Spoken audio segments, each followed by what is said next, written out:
Shalom, shalom, my brothers and sisters, on this first day of the month of Iyar, according to the biblical reckoning of time in this US of A.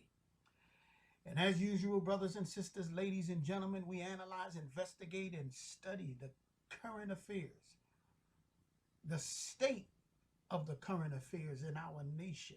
And not only in our nation, but in the world at large, realizing that what we see in the natural is merely a manifestation of that which has its origins in the spiritual, ladies and gentlemen, brothers and sisters. And today we're going to be covering the whole historical aspect of something that's very important to our Jewish brothers and sisters whom we love, to our Arab brothers and sisters whom we love. There's no hate on this station. And there's not going to be any hate allowed in this video. Now, we're going to focus on the Temple Mount / Fort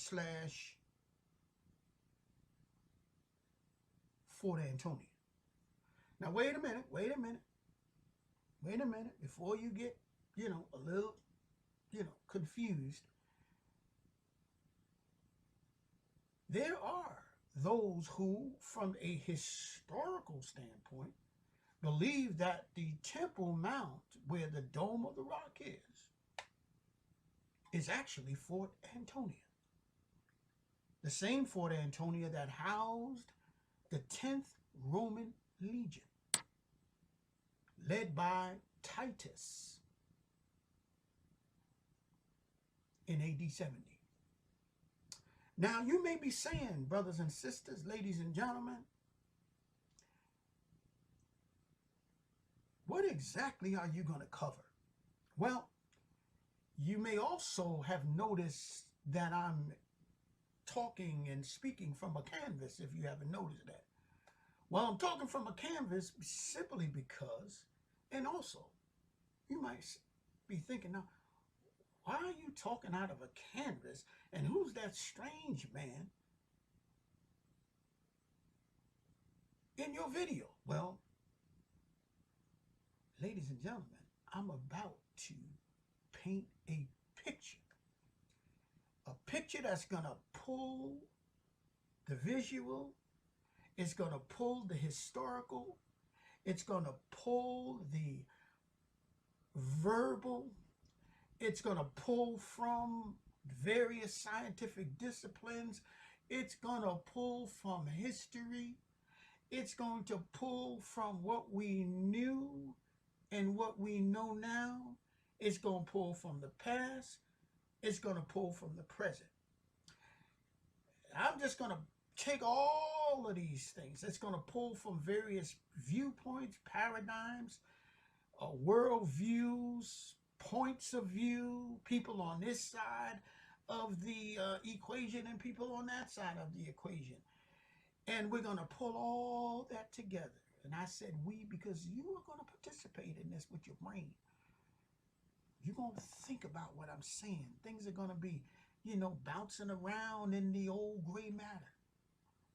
And when they bounce around in the old gray matter, things are going to start to click, and you're going to hear bells kind of ringing, and, just kind of insight.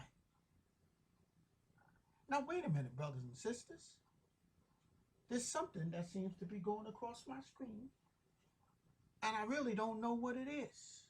However, I would venture to say it's something that this guy's doing. Wait a minute. Sorry about that, ladies and gentlemen. That was kind of strange, but I figured out what was going on there. That was just a protective filter.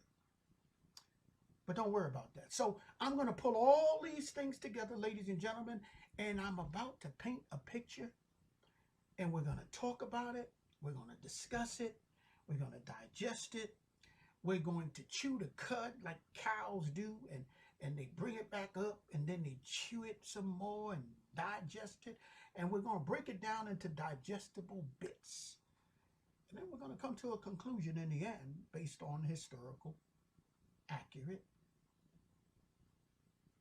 and true analysis. We're not going to take one side over the other. We're going to let the chips fall where they may. And I don't have any notes, ladies and gentlemen. I don't have, you know, this is not my notes. This is not even about this subject. This is got apples on it. I don't think we talking about that. This got shapes on it. I mean, I don't think we're talking about this. So I'm just going to bring in all this stuff from the old gray matter. From study, study. Now, why do I say study? Simply because when you're taking on a subject like this, ladies and gentlemen, you have to study. You can't just read. You know, think about it.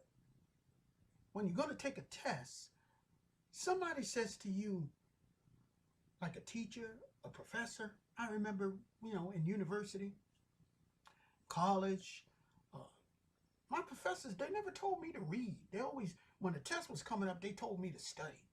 Now, they would tell me to read leading, you know, as far as material leading up that was going to cover the test. But they wouldn't tell me to read for the test. They would tell me to study for the test. Why you got to study for the test? Because it's a deeper level. You got to go beyond the surface. You got to go the extra mile. And you got to dig. And you got to put all those preconceived notions out of your mind, ladies and gentlemen. And this might even sound like a strange topic to some of you, but it's really not. It's really not. It's pertinent. This thing could set off a war, ladies and gentlemen. People are fighting and dying over the Temple Mount. There's a big ruckus and an uproar. There's riots. There are missiles being fired. All kind of stuff is going on, ladies and gentlemen, over this Temple Mount. Now, let's go to the beginning. Let's go back 2,500 years. Now, you say, wait a minute now. Well, the reason being is because let me tell you why we need to go back 2,500 years. Because first we need to establish the geography. We need to establish the native peoples of the land, and we need to establish some groundwork first. And so let's go back 2,500 years. And okay, I'll split it up for you. Let's go back 2,000 years, something that you'll be able to reference, which is 2,000 years ago. What was important about that? Oh, yeah, you got it. You got it. You got it. It was the time of Christ. Right? It was the time of Christ. A.D. Annual Domino, in the year of our Lord. So going back 2,000 years was in the time of Christ. The time of the Romans, right? It's time of the Romans. Characters like Pontius Pilate and characters like King Herod. Characters like Caiaphas, the high priest at the temple in Jerusalem on the Temple Mount. But we need to go back further than that. So let's go back to the time 500 years before that. So that's why initially I stated, let's go back 2,500 years. Because if we go back 2,500 years, then we'll go back to the time of Solomon and David and the building of the Temple of Solomon. Because you do realize that when we leap forward 500 years from that point, we're actually dealing in the Temple of Herod. Herod was a fantastic builder. I mean, he expanded. Basically, they came up with some fantastic things that we use today, which is basically setting concrete underwater. Yes. Can you believe it? Can you imagine that? Setting concrete forms, columns, foundations underwater. Herod. King Herod the first. Now, ladies and gentlemen, the temple was built. That temple that was on the Temple Mount was built by Solomon, the son of King David, around 2,500 years ago. Because from the time of King David to Christ was around 500 years, 5 centuries. So the reason why I said we need to establish that the Israelites or the Jews or Hayehudim was in the land. They were in the land. They were in the land. It was called the land of Canaan or Canaan, as we know it in the Western vernacular. Now we realize that it was called the land of Canaan, simply because the Canaanites settled in. Now, who was Canaan? Well, a lot of people don't know this, but Noah had 3 sons, Shem, Ham, and Japheth. And these 3 sons had children, and they had sons themselves. And Ham had 4 sons, Mitzrayim, Cush, Phut, and Canaan. Yes, you didn't know that? He had 4 sons. Now, they all settled in their own allotted lands. Japheth went, because that's north of Israel, so Japheth went further east. Ham settled a little southwest, and that's why in historical maps it was called the land of Ham, which consisted of Mitzrayim or the Mitzrahi. Now we know it as Egypt, but that's not the original name. The original name was Mitzrahi. And so we need to talk about these things, right? Because I'm trying to lay the foundation. We're painting a picture, but you need to know the foundational things. Now, usually in the land of Ham, there was enough room for his sons, and generally they were to stay in that area. But Canaan went all the way north. Now, I have a correction. I said northeast. I meant southeast. Because from Jerusalem, or the land of Canaan, that's actually going north. So you had Ham and his descendants, his 4 sons, who populated that whole area. You had Mitzrayim, which became the Egyptians. And you had Phut, and you had Cush. Okay, you might recognize that name Cush. In Hebrew is Cushi. And basically, this is where Nimrod came from. His father was Cush. And his grandfather was Ham, one of the 3 sons of Noah. Now, hold on. I know this is a lot of information, but I'm breaking it down into digestible bits, digestible sizes, so that you can digest it. Now, Canaan went and settled north. He went north. He wasn't supposed to really go north, and we can't really get into that. Otherwise, this video would be like 3 hours. But as you can see, I have no notes. This is not even about anything, like I said before. And this is about apples, and so we're not really talking about apples. And we're not even talking about oranges. But I'm just trying to tell you some history. Now, he went north. North, not to Alaska, but to the land which came to be known under his name. Now, ladies and gentlemen, brothers and sisters, what we need to do is find out some history on that land. Well, we know that later on, that land was promised, according to the Bible, by the Almighty to Shem and his descendants. See, because Ham had an allotted land, Japheth had an allotted land, and Japheth settled in the southeast. That's what I meant. He went further east. That was my correction.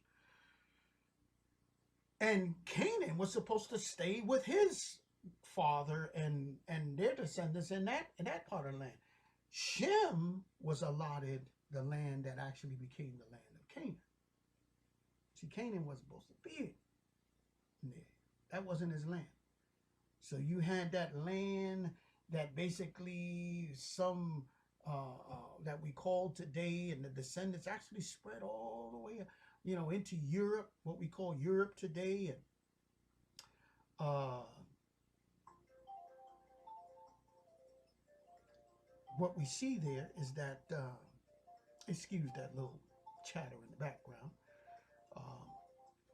What we need to realize and understand is simply that we are laying the groundwork historically, the foundation. We're taking a bird's eye view of it. And so what happened was Canaan settled in that land. Basically, he became an interloper. He settled on the land that really wasn't allotted to him. But that land was allotted and promised to Shem, which is where we get Semitic peoples. So that's where the Semitic peoples came from, directly from the line of Shem, or Shemitic peoples.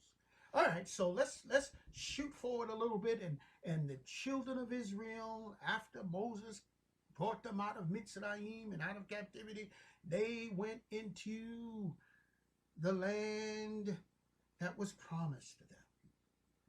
Now, one interesting fact is this is not just biblical history. This is history that can actually be borne out by historical sources outside of the biblical history. We even have a stele in which the Egyptians describe the Hebrews and their battle with the Hebrews. It's there for everyone to see. It's been there for thousands of years. So the Hebrews are actually mentioned. So this is not a fictitious, this is not fairy tale. This is not Mary had a little lamb. No, this can be verified, and it has been. Now, they went in, they defeated the Canaanites, right? The Canaanites. And in defeating the Canaanites, ladies and gentlemen, what happened was they settled in the land. Now, something very interesting was going on there, because the Canaanites actually were visited by a people called the Philistines. Now, you have to understand, here's some more history, and you have to do your own homework. The Philistines actually were not indigenous to that land, because the Philistines actually came from Greece and around the island area of Cyprus. They were a seafaring people. So they were explorers. And they came across the Mediterranean, populated, and settled in the land of Canaan. And they actually became quite prominent. And when the Canaanites had pretty much kind of died out during the days of the Philistines, it was the time and the 5 cities of the Philistines, which was Gaza. Remember, now I'm picking one that you'll be familiar with, because you hear of the Gaza Strip. But we see that there was a land called, a city of the 5 cities called Gaza. Now, one of the things that's interesting is we have to realize, ladies and gentlemen, brothers and sisters, that the Philistines were the dominant people and force in the land in the time of David. And so, yes, that was a long time after when David came along, but the Israelites had already settled in the land But what happened was the Philistines had a very real and strong presence and were enemies of the Israelites. And so David fought that famous Philistine, Goliath. Now, ladies and gentlemen, brothers and sisters, unless you think that's another fairy tale, I'm trying to tell you right now, that's not a fairy tale. Every one of those cities, they found them. And even the story of Goliath is a very real story. Now, ladies and gentlemen, in that time, David, after he passed on, and they had defeated the Philistines, it was given to Solomon, his son, to build the temple. And so what we're going to do right now is now we're going to kind of jump forward a little bit. And we're going to talk about how the temple came to be. We fast forwarded. We have to fast forward. We have to fast forward to the time of the emergence of the temple. Now, the temple was built, and the temple became renowned, not just known to the children of Israel, but it was renowned and known to the nations. The nations knew about it. It was a grand edifice. It was renowned for its beauty and its size and all of the temple walls and the city around it. And it was a tremendous architectural feat. Now, even leading up into the time of the Romans and King Herod and Caiaphas, the high priest, and Pontius Pilate, okay, who was given charge of that area, because the children of Israel, or the nation of Israel, had come under captivity to the Romans. Now they were occupied, if you may, by the Romans. Now, if we go back 500 years, a little time after that, maybe 100 years, 200 years from the time of David, the children of Israel, between that time, between 2,500 years to 2,000 years AD, or BC, excuse me, the children of Israel went through two captivities. The first one was by the Assyrians. That's historical. The second one was by the Babylonians, and that is historical. You can't doubt it. There's no arguing against it. Now, why am I saying this? Because I want to establish historically that the children of Israel, or the Jews, were in the land. Now, let's make a distinction, because when we talk about the children of Israel and the Jews, okay, there is a distinction, even though they are all Israel.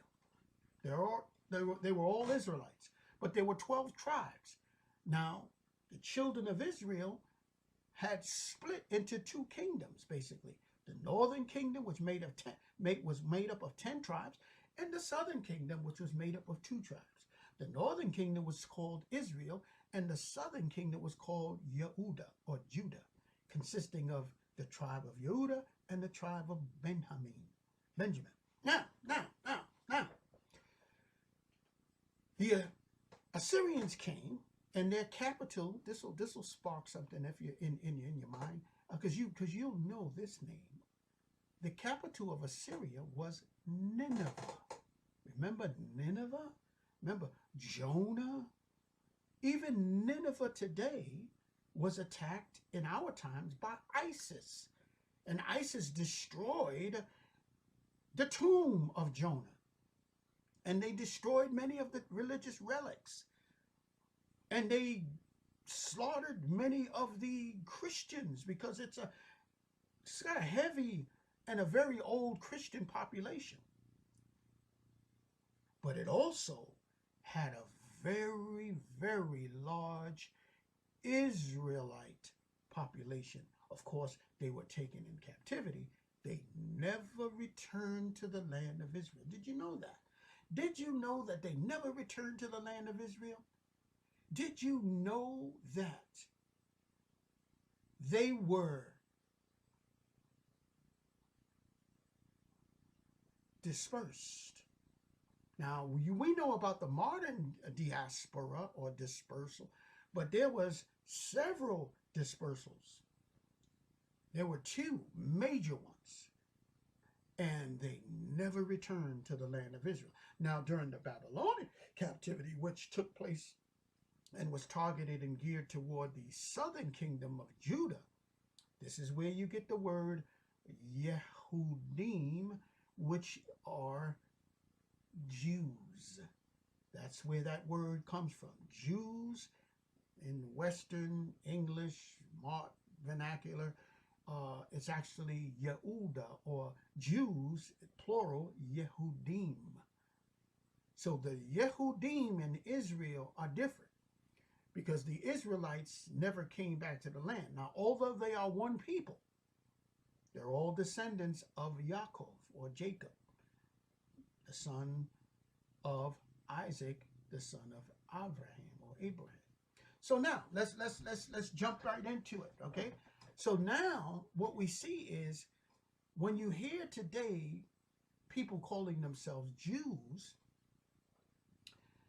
you have to look at that and you have to dig a little deeper than that, because during the Roman and the Greek occupations of the land of Israel, and it was not called the land of Palestine. That came later on, and that was done by Hadrian, the Roman emperor. Now, Hadrian did that to despite the Jews by calling their land, renaming their land by the ancient enemies of Israel, the Philistines, because that's what Palestine or Philistia means. Now, I know it seems like we're jumping a little bit around, but we're not. We're in the same room right now. We're in the same room. Now, put your thinking cap on, because now we're going to bring it up into modernity. We're going to bring it up into what we see today. Because what happened during the Roman diaspora, where the Jews were basically taken out of the land into captivity, they were dispersed, some to Europe, but the majority of them were just sent into the neighboring nations. And this is why you have Mizrahi Jews. Now remember, these are Jews because these are descendants of Judah. That's what a Jew is. A Jew is a descendant of Judah, Yehuda. They are Yehudim. That's just plural for Jews in Hebrew. Now, got your thinking cap on? All right. So when you hear of that word Jews, we have to break that down because we have to be honest. We have to be transparent. Most of those in Israel today who came from the Holocaust are not really blood descendants of Yehuda or HaYehudim, the Jews. They are converts to Judaism. Now, Judaism is a little different from, it's not the same. I'm giving you a lot of information, but so that's why I said you got to put your thinking caps on, because now we're laying the parameters and the lines. And so I want you to see that what's happening is the Jews are descendants by blood from the tribe of Judah, like David was from the tribe of Judah. Solomon was from the tribe of Judah. King Hezekiah was from the tribe of Judah. It's even stated and even agreed upon by many of the Jewish scholars today that Jesus or Yehoshua's parents, one being his parent, the mother, Miriam, and Yosef, were both from the tribe of Yehuda. It was the priestly and the kingly tribe. It was the tribe in which their families basically were from the families that made up the kings of Yehuda and the priest. Very interesting. I heard a Jewish scholar actually affirm that and say, yes, they were. So Jesus, in a sense, was in line to be king. Did you know that? Did you know that? Do you have your thinking cap on? All right, good, good, good. You staying with me? I know it's a lot of information. I know that it's moving, and I'm painting this picture. That's why this strange guy is in my video. I don't know him, but I just put him there for you so you can see, as a painter and an artist, that I am painting a picture for you. Now, hold on just for a second. Let me just take a sip of this delicious coffee and wet my whistle so that I can, enunciate a little better, because I'm feeling like my mouth is getting a little dry. I've been talking a little while. By the way, 100% natural Arabic coffee. I told you there's no hate. No hate on this channel. If you got hate, see ya. Wouldn't want to be you. All right. Now, let's get back into it. So, the real native blood descendants of the tribe of Yehuda, they are Ha-Yehudim. Now, you say, well, how do we know if there's any Yehudim? How do we know they're not extinct? How do we know that the Romans and the Babylonians and the Greeks didn't kill them all off? Well, because we know by history. Because the Romans sent many of them into Mitzrayim. Remember Mitzrayim? Egypt. So this is why you have today Mizrahi Jews. And they sent many of them over into Yemen. And this is why you have today Yemeni Jews. You see that? Now, you might be asking the question, well, what about the Ashkenazi? Some of you never even heard of it. Oscar who? Oscar De La Hoya? No, not the boxer. Ashkenazi. Okay? Ashkenazi. By the way, he was a pretty good boxer. But Ashkenazi, I digress. But Ashkenazi. Now, who are the Ashkenazi? Who are the Ashkenazi Jews? Well, the Ashkenazi Jews make up around 90% of all those calling themselves Jews in the land of modern-day Israel today. But I want you to go with me right now, because we got to do a little historical digression here. We got to go over and say, who are these Ashkenazi?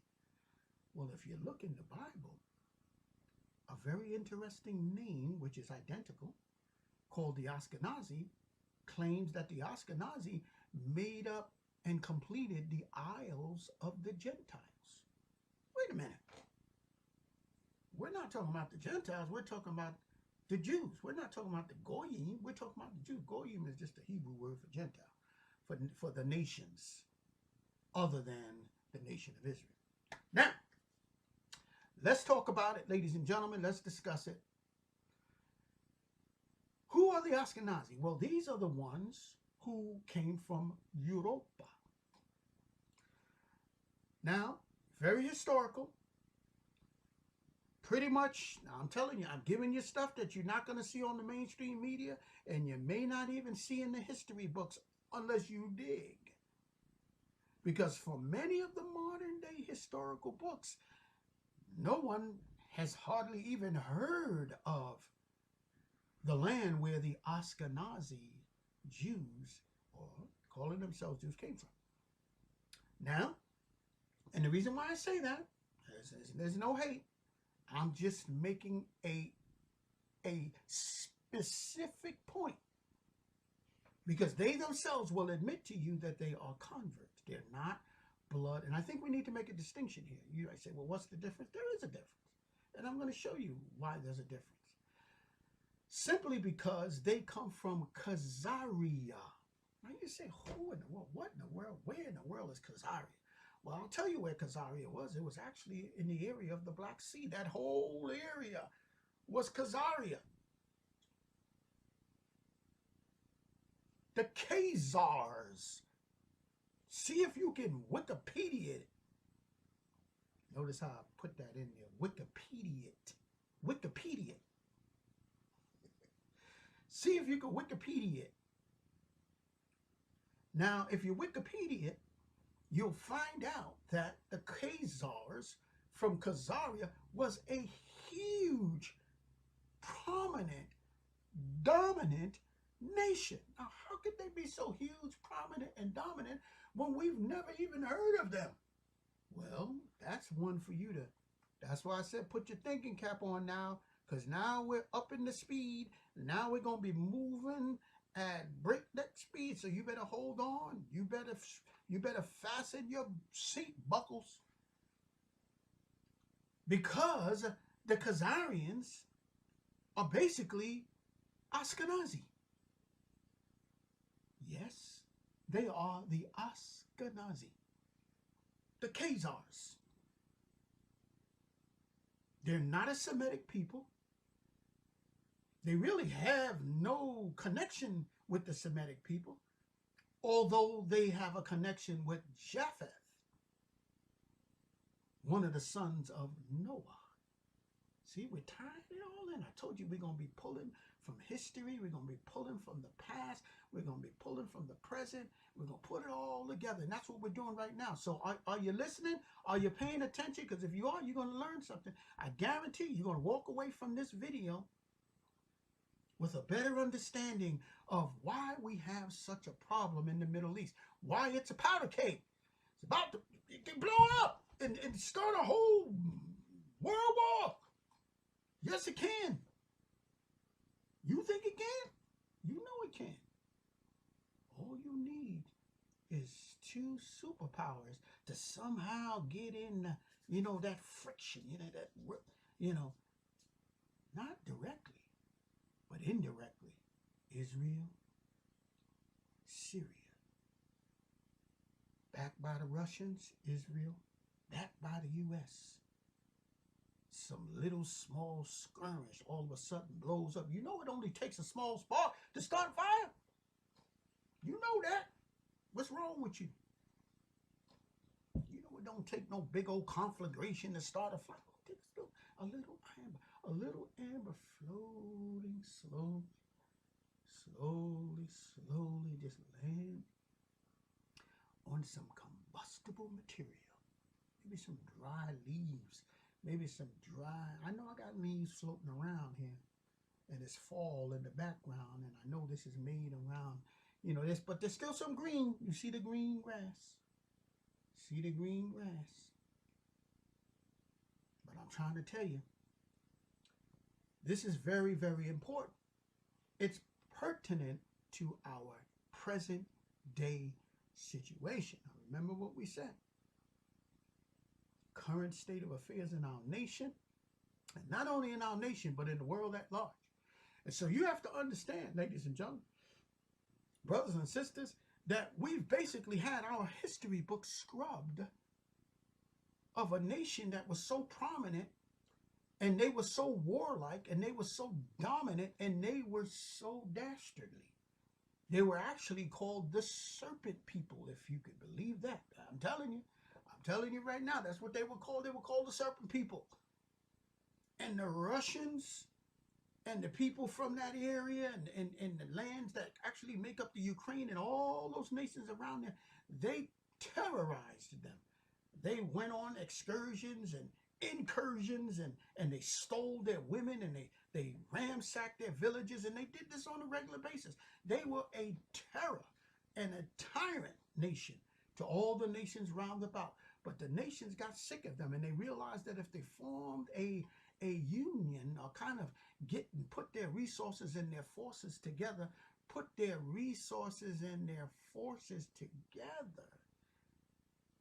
they could finally defeat them. And you heard of the Mongols, and you heard of Genghis Khan, and you know they are some fierce people historically. And what they did was they basically, when they were attacked by the Khazars got a whooping. And the other nations, and you know, they were in war, and they began to spread themselves so thin that the Khazarians, the Khazars that is, they ended up being subjugated themselves. But this was after a long time. So the Khazars basically began to be subjugated. And so they had to save face. And so what they did was they made an alliance. Well, not an alliance, but an agreement with the nations surrounding them, because the nations surrounding them told them, we're sick and tired of you, and we're not putting up with that's all we can stand, and we can't stand no more. And they told them, either you're going to fall in line and be civilized, because they were barbaric. I'm going to show you how devious they were. You know what they did? There's a very famous trade route. Now, you need to hear this. There's a very famous trade route, ladies and gentlemen. And in this trade route, very established, you know what the Khazars did? They actually killed and began to impersonate these tradesmen. Oh, yes, they did. They actually took, you're talking about identity theft. Shoot, identity theft. Offenders today have nothing on the Khazars. Khazars actually stole people's identity in the flesh. When they went back into these other lands, they basically were parading as though they were those tradesmen.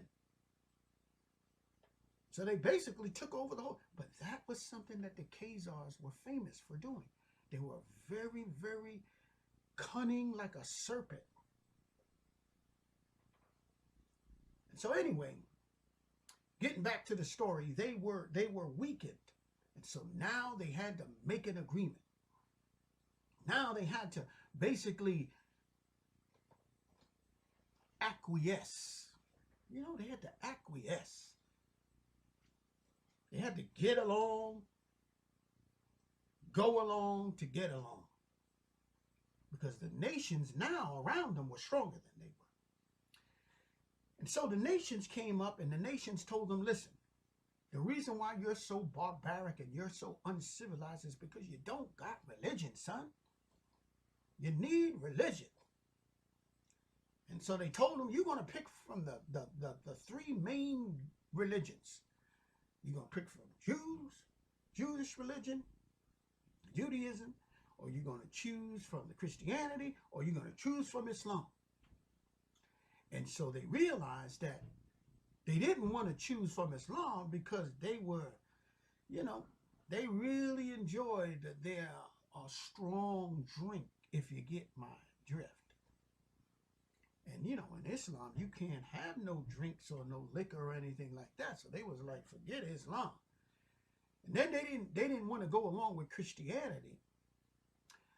I guess because Christianity, you know, in a similar way, it's very restrictive about the way that you can live. You know, you can't have 5 wives. Now, they probably liked that about Islam, but they didn't like that about Christianity. But they finally chose Judaism. Now, they chose Judaism for a couple of reasons. They believed that with Judaism, first of all, they could drink. With Judaism, they could do, you know, some other things too, that they didn't find those restrictions in Christianity and in Islam. So, to make a long story short, they chose Judaism. Now, notice what I said. They chose Judaism. Judaism is different, ladies and gentlemen. Remember, I said you got a S-T-U-D-Y.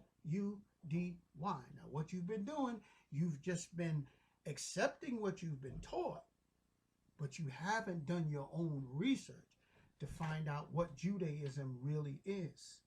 So when you find out what Judaism really is, you'll find out that Judaism and the biblical Torah, Ketuvim, Nevi'im, are completely different.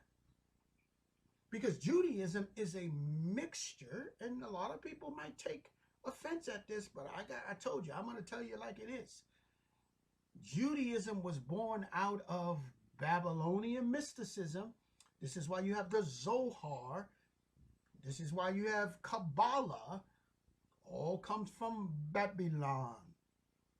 And so it's a mixture of the Jewish faith and mysticism, Babylonian mysticism. And this is why they have that numerology thing in which they basically use numbers and this, that, all kind of stuff. But it's not biblical Torah. They hold the Talmud above the Bible. Now, I've heard them say it.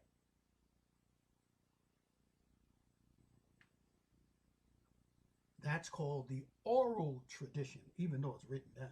That's kind of funny, but anyway, it's called the oral tradition is the Talmud. The written tradition is the Torah, the 5 books of Moses. But ladies and gentlemen, brothers and sisters, we're not stopping here, because what we're talking about, and I know you may have kind of lost sight of it, but I'm glad that you did, because I wanted you to focus on the historical aspect of how we got where we are. And the way that we got where we are is you need to go back and see where we came from. You can't understand where you are if you don't know where you came from. And so we've been laying the foundation, and now we're leaping forward into modernity, to our modern times. All right, so let's look at it. So you had the Temple of Solomon, because that's what we're talking about, the Temple Mount, the Temple Mount, the Temple Mount. Don't you forget the Temple Mount, / Fort Antonia. Now we need to talk about that. You know pretty much what the Temple Mount is. That's where the Temple of Solomon was originally built. According to the Bible, it was built over the threshing floor of Ornan. Okay? Ornan. Ornan was an Israelite, basically, who gave his land, sold his land to King David, because David wanted to purchase this land as a wonderful place and site to build the temple. And he chose it because of several things. It had an abundance of water, because it had a spring that basically there's only around 12 of them in the world, because they're special springs. They're not just a regular spring. So you had an abundance of water. And when I say abundance of water, I am telling you, even historically documented, written about, an abundance of water, because it was a spring that was under force. It's like a geyser. And the land was level, because it was a threshing floor. And the threshing floor has to be level. The threshing floor is where you thresh wheat. And so that whole area was level. So it was a prime choice to build the temple. All right. So you might be asking, well, what in the world is Fort Antonia? Well, Fort Antonia was given to Mark Antony. It was dedicated to Mark Antony. Yes, Mark Antony of the Romans. And Mark Antony, of course, Marcus Antonia, is not basically what it's called today, but back in the days of Josephus and in the days of the Roman occupation, it was called Fort Antonia. It was where the 10th Roman Legion was housed under the leadership of Titus. okay, who was the son, I believe, of Philip. I think he was the son of Philip. And Titus and the Roman legion, the 10th Roman legion, and a legion is around 4,000 to 6,000 soldiers. And it was basically a self-contained city. And this was the model of the Romans. Wherever the Romans went, they actually built a self-contained city that consisted of around 4,000 troops and also around 2,000 servants and administrative individuals who could take care of the basic needs of a city. Make sure that, all of the needs and all of the different functions that administratively are taken care of, and they basically oversaw all of this. But it was around 6,000 individuals, even maybe close to 10,000, some say. So Fort Antonia was huge, and it was a huge level place. Now, we know the measurements of the Temple Mount, and Fort Antonia dwarfs it. Literally dwarfs it.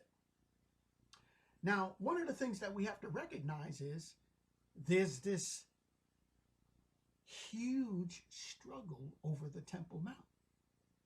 And I am going to submit to you today that we really need to discuss this. Is it really the Temple Mount where you see the Dome of the Rock of Islam is today? Or is it Fort Antonia, where the 10th Roman Legion under Titus were housed, were quartered? Well, let's look at the history. First of all, if you look at the measurements, it's too large to be the Temple Mount. You could probably fit several Temple Mounts in that area. Most people have not seen how large the Temple Mount area is. And when I say the Temple Mount, I'm talking about the area today where the Dome of the Rock is. It is huge, ladies and gentlemen. I don't know if some of you have seen it, but if you was to get a really good look, because most of the times they just focus on the Dome of the Rock, but if they pan back, you will see this thing is huge. I'm talking, it's probably around 5 to 10 football fields, if not larger than that. It's a huge area. When you stand on one side and you look to the other side, I mean, you're talking, it's a huge, huge area. And it's completely level. Now, what's interesting is, now let's go back into some history as it relates to Fort Antonia. Fort Antonia actually, before, or actually, let's say the time of Fort Antonia, let's talk about Fort Antonia. Fort Antonia had an octagonal building on it, which was the Temple of Jupiter that the Romans had set up. So they had their own temple. Remember I said it was a self-contained city. They had everything that they needed, so that if there was war, they didn't need anything outside of the city, but had everything they needed to subsist inside the city. Even a water source, because they had actually built aqueducts to bring water in. Now, and actually they built some huge cisterns so that they could store that water.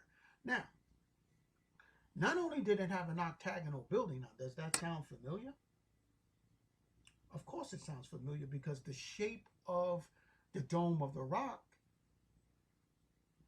is octagonal. That's very strange, because there's not a single mosque in history that's built like that and that has a dome. That's not Islamic architecture, ladies and gentlemen, brothers and sisters. It's just not.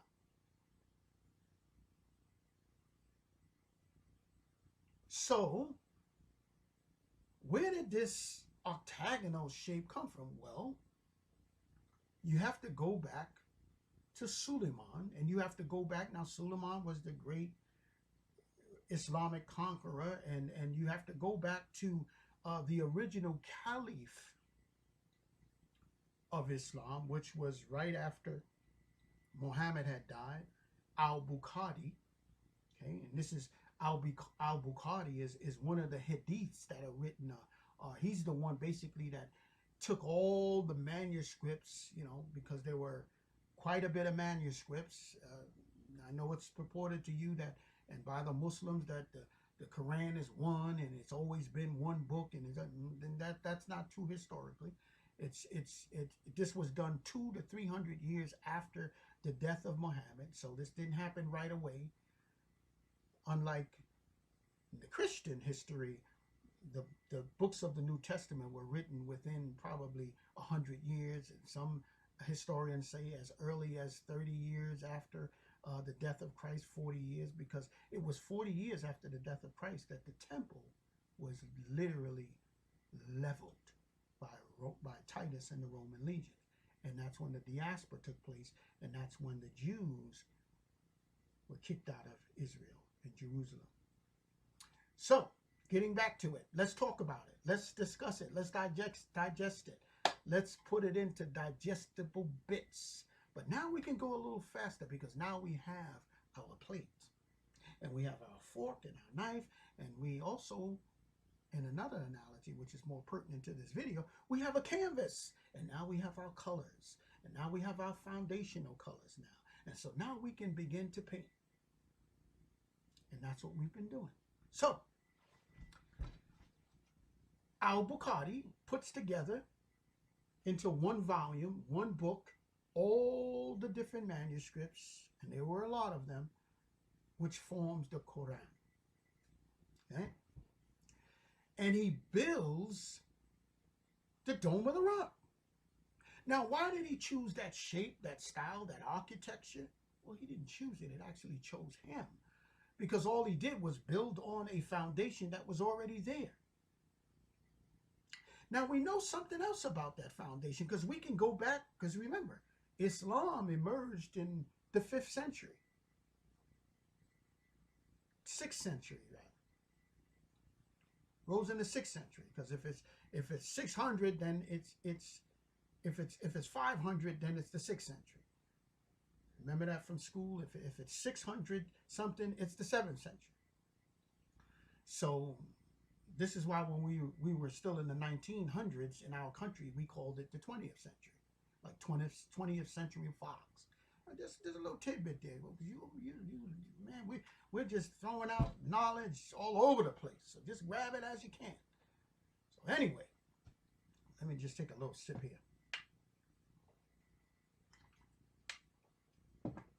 Anyway, ladies and gentlemen, what we have is a situation in which we have a history of that place. You know how we know we have a history of that place? Because of the pilgrims. And when you said pilgrims, well, we're not talking about the pilgrims of the United States and the early Americas. We're talking about those individuals of the Christian faith and other faiths who took and made treks and pilgrimages to the Holy Land. Did you know Mark Twain basically visited the Holy Land? Did you know what Mark Twain said when he saw it? He couldn't believe that this was the place where Jesus Christ of Nazareth footsteps were. Because he said it was so desolate. He said it was so dry and it was just a God-forsaken place. And it pretty much was. But before that, ladies and gentlemen, what happened was, after the destruction of the temple, we know two things: that there was no Temple Mount even left. How do we know that? We know that from Radak, and we know that from the one in the Jewish historical, one of the greats of the Jewish or Judaism is Maimonides, the Rambam. Now, if you're Jewish, you know what I'm talking about. But if you're not Jewish, learn. The Radak wrote more volumes and more how would you say, commentaries on the Torah than Maimonides did. He was a prolific writer and commentator on the Torah. Now, And, you know, not just the Torah, but all of the Talmud, really, pretty much. I mean, we should say the Talmud. But anyway, Radak describes the temple area in his time. So we're talking the 1500s. We're talking, you know, around those times. You know, Rambam, you know, was, I believe, a little before that. Either before or after, but I believe it was a little before that. But he describes the temple area as being leveled. Nothing existed of it. So there were no, so this kind of flies in the face. Now remember, we're not talking about any individual. We're talking about a prolific writer and commentator on the Talmud. This guy basically stated that there was nothing. The temple was completely, the temple area, and they knew where the temple area was. It was completely level. There was nothing. There was no walls. There was nothing, no thing. And Maimonides confirms that, because Maimonides, now here's a very historical fact. Maimonides was wrestling in his day. Now we got to talk about this. Maimonides was wrestling in his day on the question of whether the area that was the Temple Mount area, historically, could be rebuilt. Now the question was, and it's a very important question. The question was the Temple Mount area so defiled, so contaminated by the blood and war and carnage of men whose blood was spilled, the Romans and the Jewish people there, that defiled the temple area until it was desecrated and could never again be consecrated. And so that's what Maimonides was wrestling with. Now he came to the conclusion that it could be. But when you listen to his description of it, he also confirms and affirms that the temple area was leveled. And Josephus also backs it up, stating the temple area was leveled. Even Titus in the Roman legion, that Titus, the general, basically stated that if somebody came who had never seen the temple in Jerusalem, he was even singing the praises of the architecture and the magnificence of the temple and the city and the walls, and Herod actually expanding the walls and just adding to it. It was an incredible, impressive sight to see in that day. But Titus even said, if someone had never seen this city and this area and this temple and these buildings, they would have never believed that it even existed. And you know why? It's because the gold that was stored in the treasury in the temple, because that's where people, you know, it was a safe place to put your gold and your silver. So people would put, just regular common people, Jewish people, you know, would put their money and house it like a bank in the treasury. Well, the Romans soldiers got wind of it. And the reason why they got wind of it is because when the temple was on fire, there was so much gold and silver in it that gold was actually flowing between the rocks. And they saw it and they knew it. And so they basically left no pun intended, they left no stone unturned. But they literally dug up and they basically completely demolished every stone and area that they could. Now we know from another historical aspect, and that was, we know from the fact of a very historical event that took place, which most people don't even know about. They're not even aware that the temple and Jerusalem was actually moved.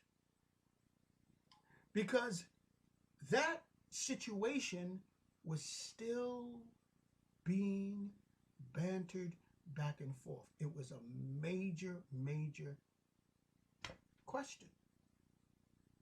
because the temple was burnt and ransacked, but then the temple was regained by Simon or Simon the Hasmonean. Very important historical figure that had to do in the time of the Essenes, which is the place that where Masada is today in Israel. And you know the story of Masada. They all killed themselves with, basically they separated themselves because they felt that Simon the Hasmonean and all of the others, because he was the king and he was Jewish, that they had not consulted with them and with the priests, because that was in the purview and the power of the priests. Now this is important, everything I'm talking about. And so the great conflict was between the ruler, the king, Simon the Hasmonean, and the Sanhedrin, the Jewish religious government. And they were saying, no, we have to do it as it prescribes in the scriptures, in the Torah. We have to rededicate it. We have to do that, nothing. But Simon didn't want to wait. To him, he felt it was kind of like politics. So basically what they did, and this is historically accurate, they tore down basically the whole mount area. Not just the walls that was built and the temple that was built on the mount. That was already ransacked. But they tore down the mountain, part of the mountain. And we know they did that because this is where you have many of the stones and many of the parts of the mountain that was torn down is now fill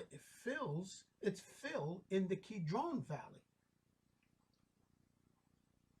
That valley that runs between the Dome of the Rock area, which many believe is Fort Antonia, and this old city of David.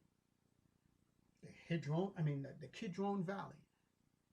Now, the Kidron Valley had that portico. It had that long two-laned area in which we know the Romans had ready access whenever there was a problem in the temple. So that bridge, that walkway goes across that area at the shortest point in the Kidron Valley.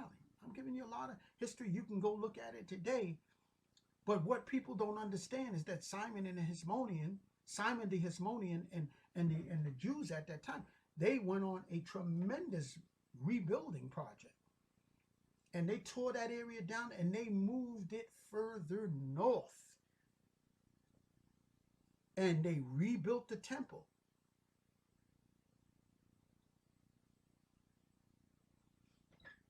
This was the time that basically led up to the sons, in which you have the whole story of Hanukkah,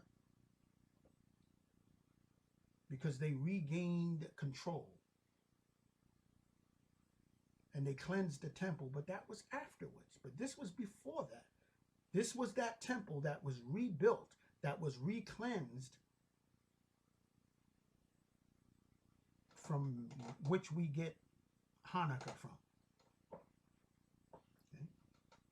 So, ladies and gentlemen, brothers and sisters, here we have another historical proof that that's not the Temple Mount. That's not even the original city. But we know where the old city is today through very astute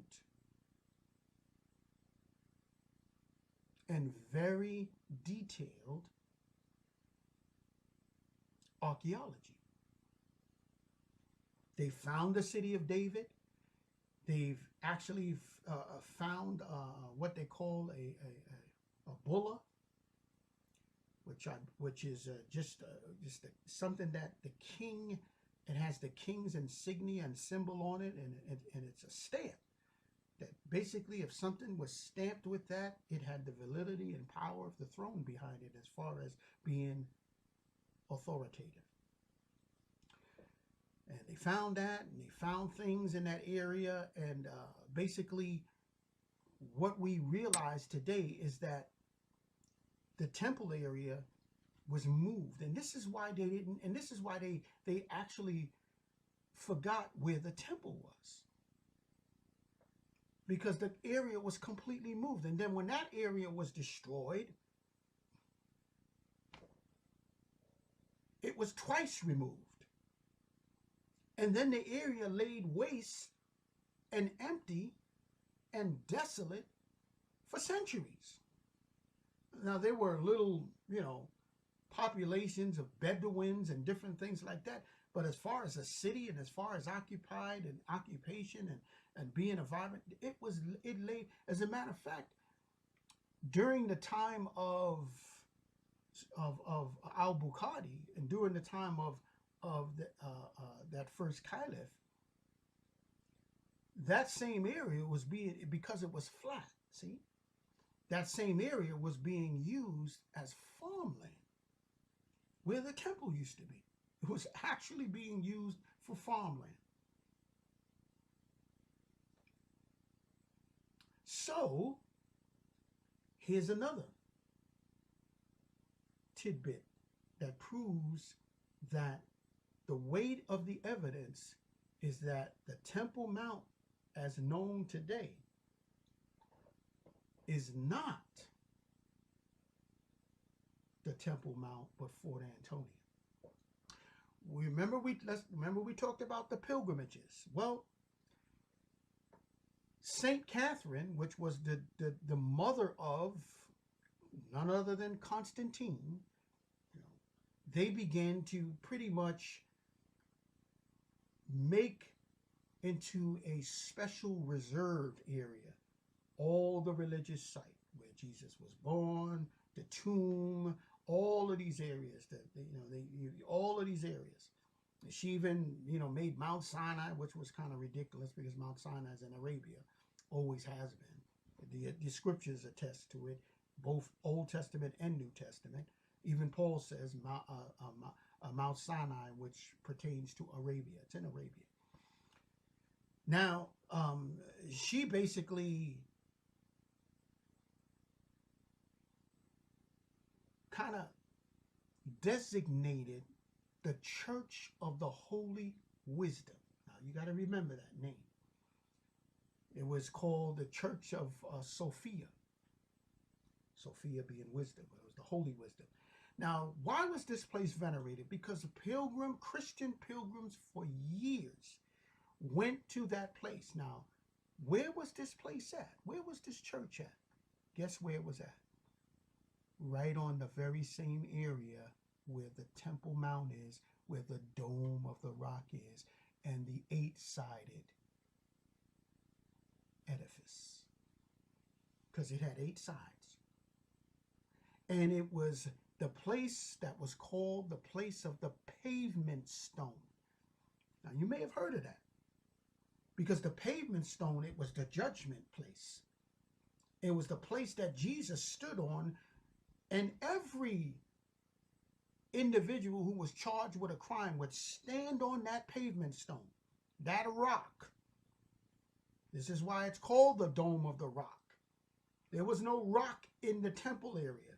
None whatsoever. Never mentioned in any historical aspect from the Romans, the Greeks, the Babylonians, you name it. No one mentions a big old giant rock, because it's a big rock inside the Dome of the Rock. No. It was the pavement stone.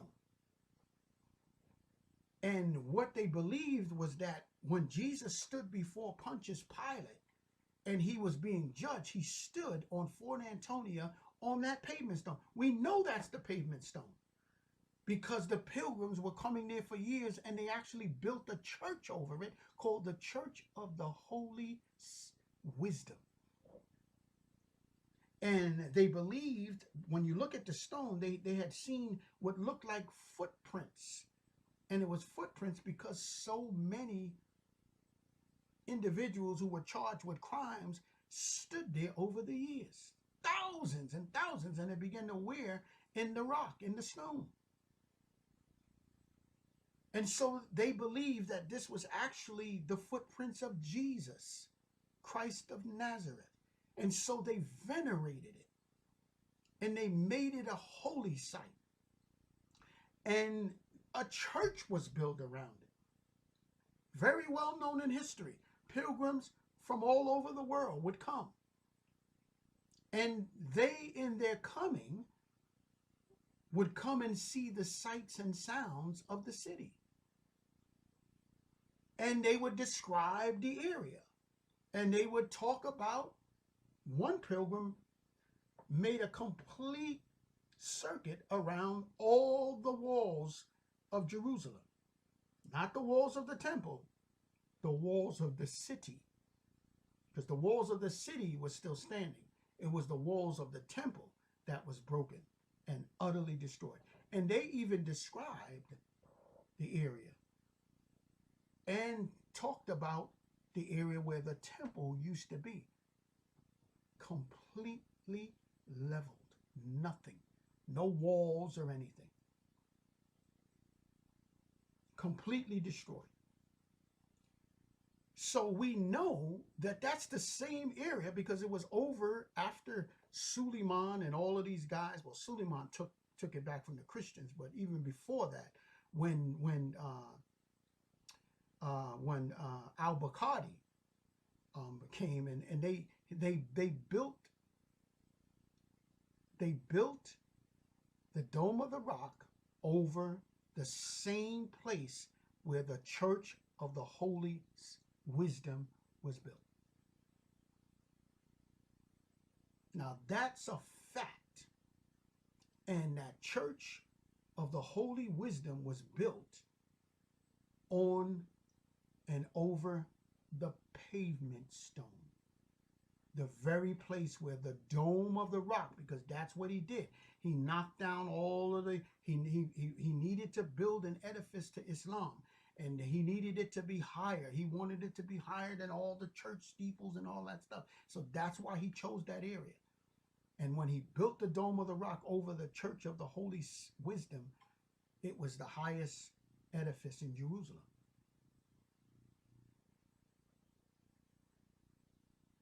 It was not in the form or shape of any mosque. Because there's no mosque like that. Like what they call the noble sanctuary.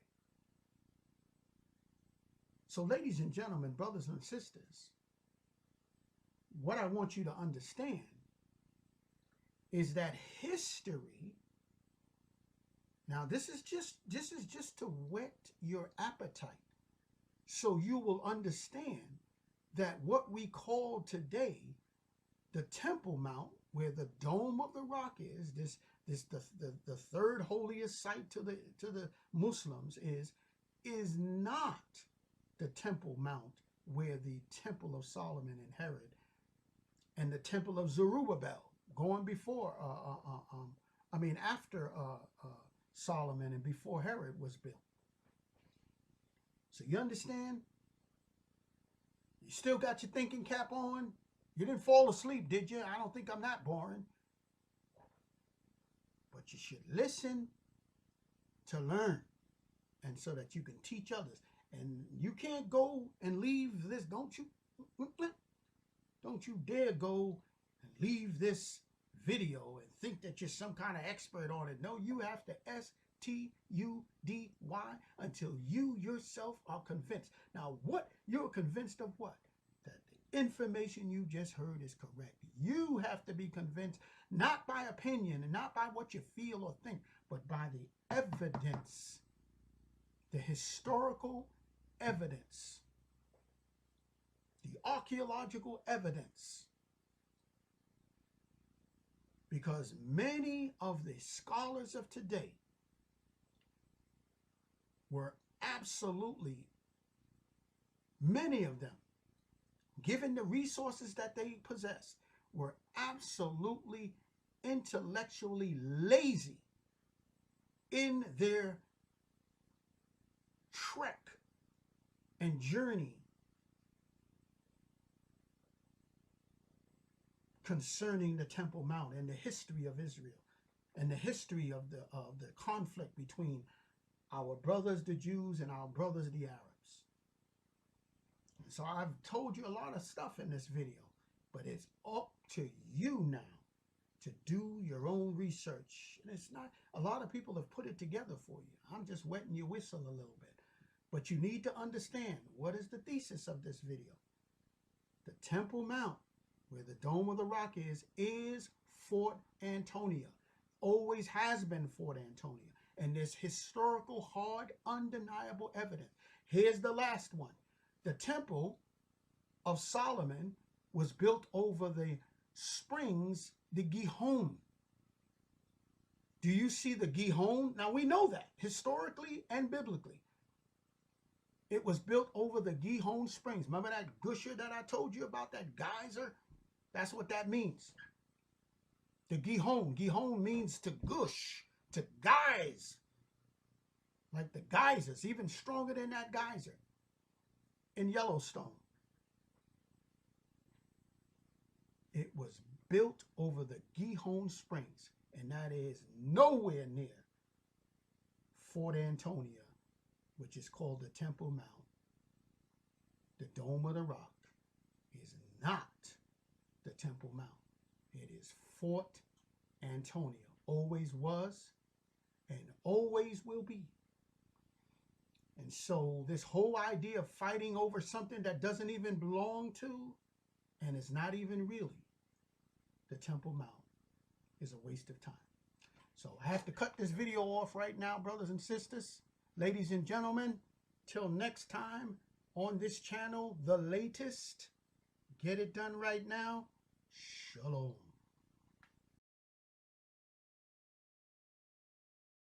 Now, ladies and gentlemen, we were talking about evidence. And since we're talking about evidence, we need to go to the evidence. We have to, through STUDY, we must bring forth the evidence that will add to the already amount of evidence we've already shown. Now, ladies and gentlemen, when you look at the evidence that we've already presented, coupled with this last bit of evidence I'm going to give you, I think it's going to kind of seal the deal. However, remember, you have to verify STUDY the validity of this proposition, preposition that I'm making. I made a prepositional statement,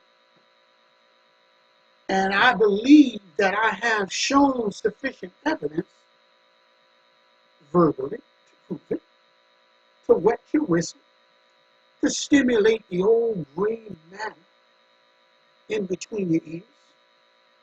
And ladies and gentlemen, this last bit of information that we're talking about, this evidence that we're going to present to you, is concerning a boule, which was a fantastic and amazing discovery that was made. Now, you might be saying, what in the world, what's a boule? Some people pronounce it a boule, but it's really a boulai, or boule, because it's B-U-L-A-E. Now, ladies and gentlemen, it's a seal impression.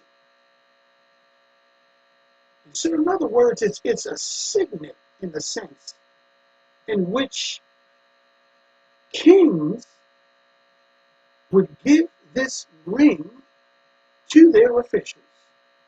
And this ring would contain a seal of authority. And so whenever you had correspondence or a scroll that was basically sent, some communique from a high-ranking official or the king himself, that would be stamped with a seal, which was generally called a bulla.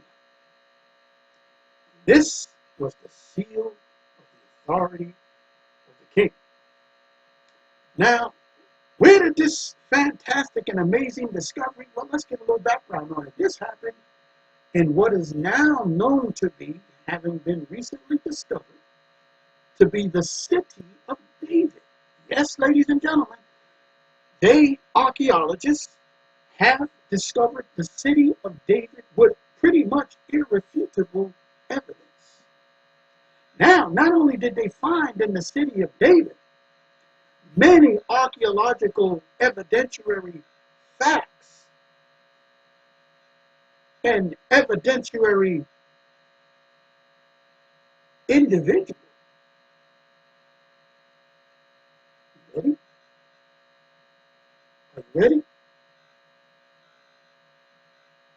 They basically found a boule. They found the boule, ladies and gentlemen, with the signet and the seal belonging to Nathan Molech or Nathan Melech. So it would be Nathan Melech Eved HaMelech. So it was Nathan Melech who was able to carry this signet ring, which contained the seal of the king, and it had on it the name Nathan Melech, which appears in the Bible in 2 Kings 23 and 11, where he's described as an official in the court of King, ready? Josiah. Remember Josiah? There's a whole lot about Josiah. We can't go into that right now, but we'll talk about it. We'll talk about it at another time, because that was an important discovery. And he took part in the religious reform that the kings of Judah had given to the sun at the entrance of the house of the Lord. So just a little tidbit about Josiah. Josiah was a young king who was noted historically for his acts of reformation. He basically cleaned out all the pagan practices that the children of Israel, actually namely Judah. Remember we talked about how Israel and Judah, although they are all Israel is not Judah. Let me say that again. All Yehuda or Hayehudim are Israel, but not all Israel are Yehuda. Because Yehuda is a specific tribe among the sons of Israel, or the tribes of Israel. Remember, Yaakov, Jacob, his name was changed to Israel. Okay? Which means a prince with God, one that has power with God. So this is what his name was changed to. Israel. So let's get back to Josiah and King Josiah, and let's get back to that bull. Now, this information I'm referencing is coming, and I want to give them their due, coming from an article in the Jewish press, which is a news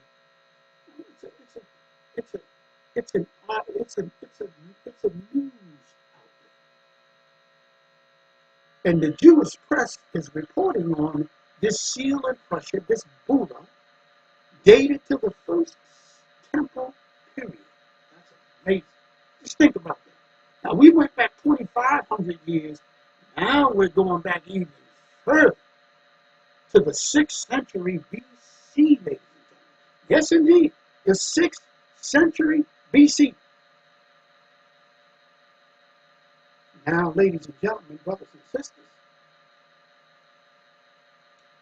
one of the things that we need to discuss is that where this Bula was found was very interesting, because it was found by the chamber of Nathan or Natan Melech, the officer, because he was a high-ranking officer in the reign and under the auspices of King Josiah, or Josiah, which was in the precincts, and he burned the chariots of the sun with fire. So remember, the chariots of the sun were all this pagan paraphernalia that was brought in, this mixture that was brought in, and the God of Israel wasn't very pleased with it. And so this young man, Josiah's heart burning with reformation, he basically cleansed the temple. He cleansed the temple of all this pagan artifacts and all these pagan idols and idolatrous. I mean, this was an amazing thing that he did.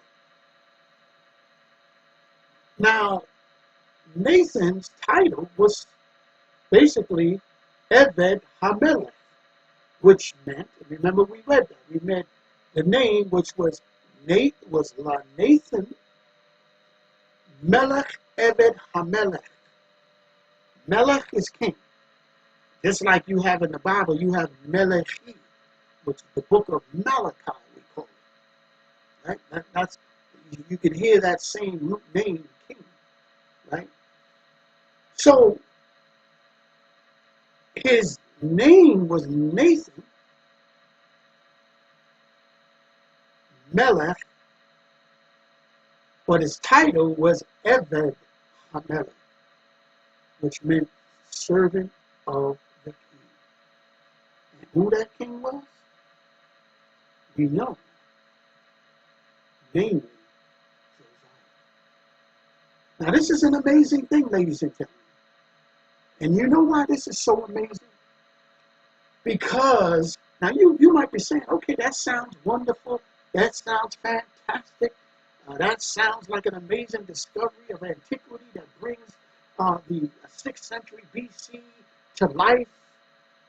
Well, let me tell you why it coincides with evidence that Fort Antonia, where the Dome of the Rock is not the Temple Mount. The reason being is because we can basically use, are you ready? Got your thinking caps on?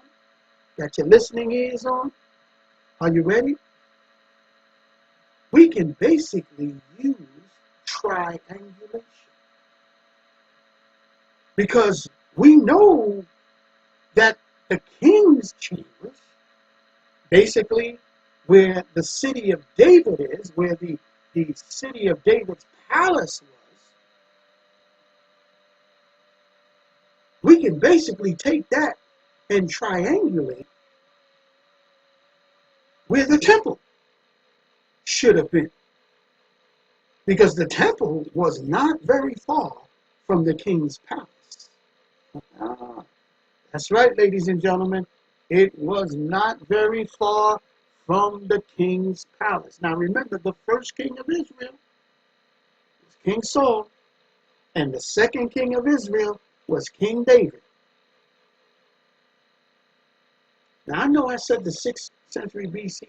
Got to correct myself a little bit. It was the 6th century BC, but in a sense, when we went back those 2,500 years, we went to the time. Now, of course, that's a large swath of time there. We're speaking generally when we say 2,500 years, but it's around the time of King David and King Saul. After that, Israel basically went into idolatry. Rehoboam, these other kings, they basically led the children of Israel even more farther away from the worship of Yahweh.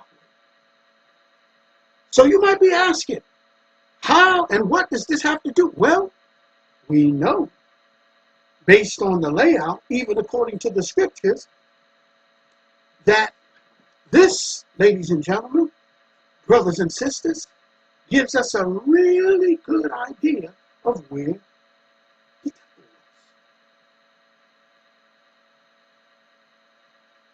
was. Because we know where King David's palace was, and we know according to antiquity and archaeology, we have a very good idea of where the temple was in proximity to the king's palace. We know it was in the city of David, which is Zion. Zion and the city of David are synonymous.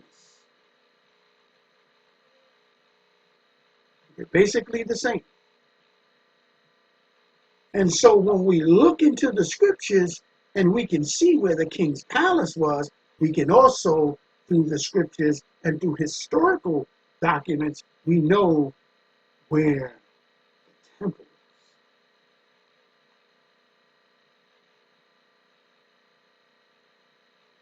Now, the amazing thing about it is we're going to talk about another thing here. We're going to talk about another thing here. We're going to discuss and get into a little more detail on how let's just come up a little bit. And I'm just going to, before I told you I didn't have any notes, because I don't have any notes. These are not my notes. I'm just pulling up reference material because I want you to know that this study that I embarked upon was scholarly. Didn't just pull from here and pull from there. And, I pull from sources that are reputable. Okay? So we know that the title servant of the king, Eved Hamelech, appears often in the Bible to describe now remember I said this to you before, a high-ranking official close to the king. This title appears on other stamps and seal impressions that were found in the past. This seal impression is the first archaeological evidence of the biblical name Natan Melech. Eved Hamelech, servant of the king. This is amazing, ladies and gentlemen. This is amazing. This is absolutely amazing because you have to remember, and if you didn't know, the so-called Temple Mount is 600 yards, which is 2 football fields, basically, further north than the city of David, than Zion. You understand that? The Temple Mount, so-called, which I believe is Fort Antonia, no doubt. Of course, you're going to have to find that out by doing some STUDY yourself, is 600 yards north. Now, the Temple Mount wasn't 600 miles, did I say 600 miles? I meant 600 yards north. Just to make sure, I want to make sure I can say 600 miles. 600 yards north. 2 football fields. 2 football fields, ladies and gentlemen. Now, think about that. Because we know, according to the scriptures, that the Temple Mount was right in proximity to the king's palace. Didn't take the king very long at all to go from the king's palace to the house of the Lord, to the house of Yahweh. Didn't take him long at all.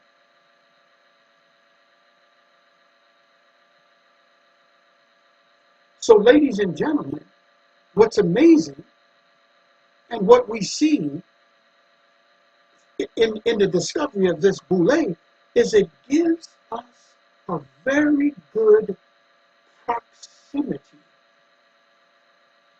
measure and point so that we can take that proximity point where this boule was found, and not only where the boule was found, but the actual chambers of the officers were found. And that was within the palace of the king, ladies and gentlemen, plain and simple. The chambers of the officials was in the palace of the king. And the Temple Mount Zion, and where we already talked about Gihon, we already talked about the threshing floor of Arnon. We know good and well the threshing floor of Arnon and the Gihon springs, which we have evidence of today and which we see today because it's still flowing today. Not at the rate it was flowing back then, but it's still flowing today. We know where Hezekiah's tunnel is, and we know where the pool of Siloam is. It is not up on that mount, that flat, even huge mount called the Temple Mount. That ain't it, ladies and gentlemen. Not where the Gihon Springs are. It's not where the threshing floor of Ornan is or was. See, we know that. So all we have to do, ladies and gentlemen, all we have to do is triangulate from where the king's palace was, take the descriptions in the scriptures and what we know historically, and we know in proximity where the temple was. Yes, indeed, ladies and gentlemen. Yes, indeed. We know exactly where the Temple Mount was. We can find that out. We can discover it through measuring where the palace, the office, and the chambers of the officers were, and where the boule was found. And we can use through the process of triangulation, we can figure out where the real Temple Mount is. Now, ladies and gentlemen, brothers and sisters, one of the things that we need to further understand is that this is further evidence showing that the Temple Mount, as the scripture says and as history records, was in the city of David. Wasn't 600 yards north across the Kidron Valley. It just wasn't, ladies and gentlemen. It just wasn't. As a matter of fact, we know that Fort Antonia, where the 10th Roman Legion was quartered, we talked about it. Just to reiterate, it was a self-contained city pretty much because this was the custom of the Romans. They never relied on outside services. They never relied on outside supplies, but they believed in housing and quartering their soldiers in an encampment, basically that was self-contained, self-sufficient. It had to have its own water supply, and they did that through aqueducts, and they did it through cisterns. It had to have its own eating, food supply, all of those different things. And this is why you had the 10th Roman Legion in that area, because that area could sustain a legion, a Roman legion. Okay? That other area in Israel that they're calling the Fort Antonia is ridiculously small. It couldn't house, there's no way that area could house 4,000 to 6,000 troops, plus around another 2,000 individuals that were there basically to service the fort. Administrative individuals in charge of the various necessary, essential tasks that was due for the upkeep of that fort. So all the personnel, around 2,000 they estimate, plus the 4,000 to 6,000 quartered Roman soldiers, would be able to go from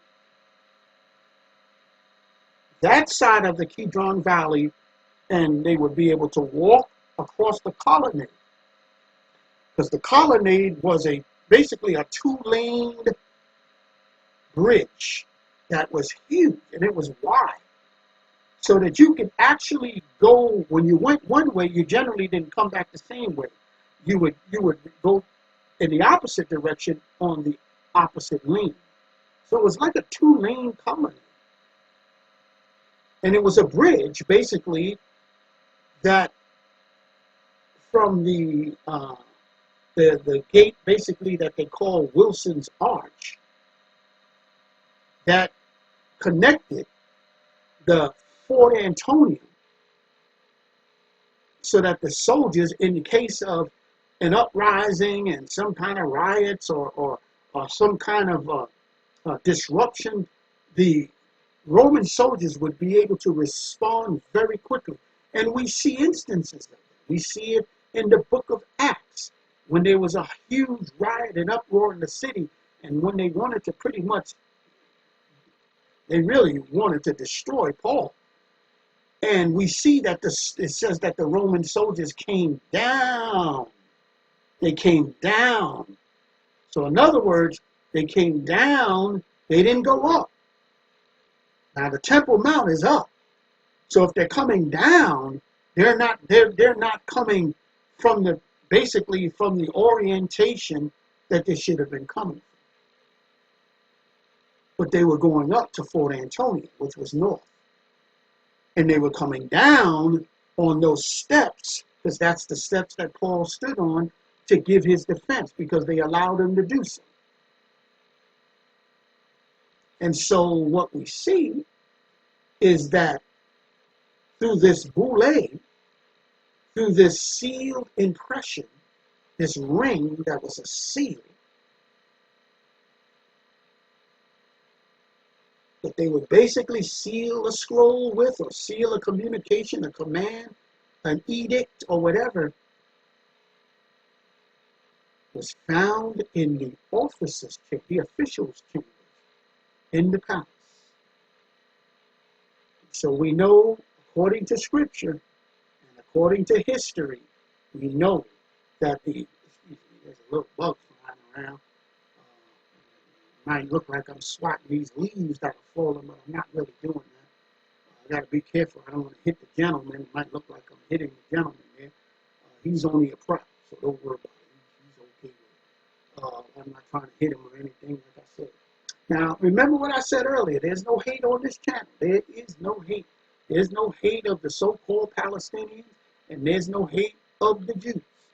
Now, I said the so-called Palestinians because maybe in another video we'll talk about where that name came from, because there's no such thing as Palestinian. I just have to be honest and tell you. I told you I'm going to tell you the truth. I love the people who are calling themselves Palestinians, but I got to tell the truth.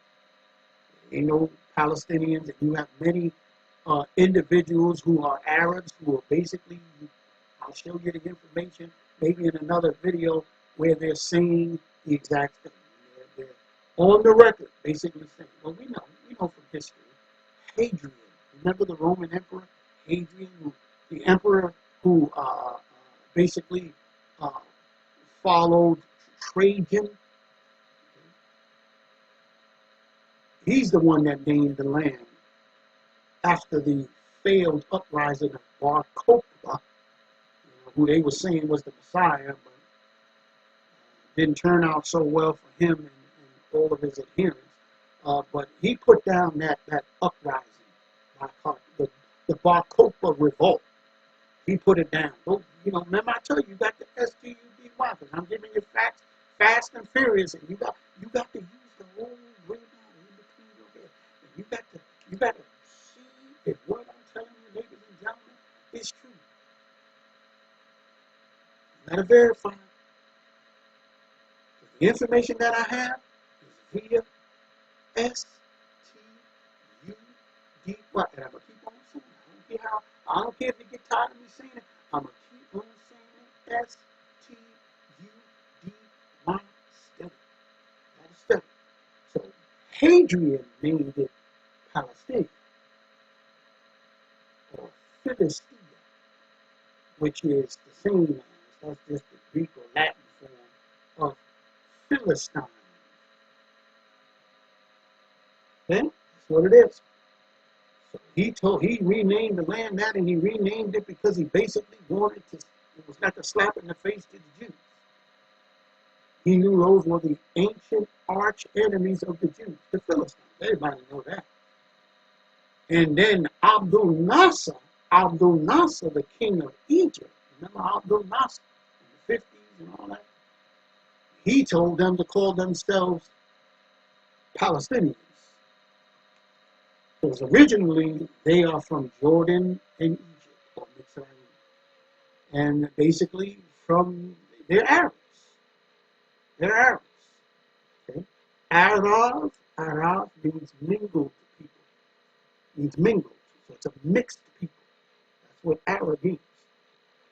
So getting back to it, ladies and gentlemen, I'm just trying to tell you, and I'm just trying to expose all the misinformation and the disinformation as it relates to this place that they're fighting over, killing one another over, having revolts and riots and all kind of things are happening. Basically, we have a situation where the world at certain instances can be held on the precipice of a worldwide war over this spot, this place, which is really Fort Antonia and not the Temple Mount. So, ladies and gentlemen, brothers and sisters, one of the things that we need to do is sum all this up. You have to sum it up. Now, that discovery of that bulai or the bula was very important because that gave us a real approximation. Because remember, they didn't just discover the seal, they discovered the official grounds, which was inside the temple. Because inside the palace of the king. Because this whole area has already been proven irrefutably to be the city of David.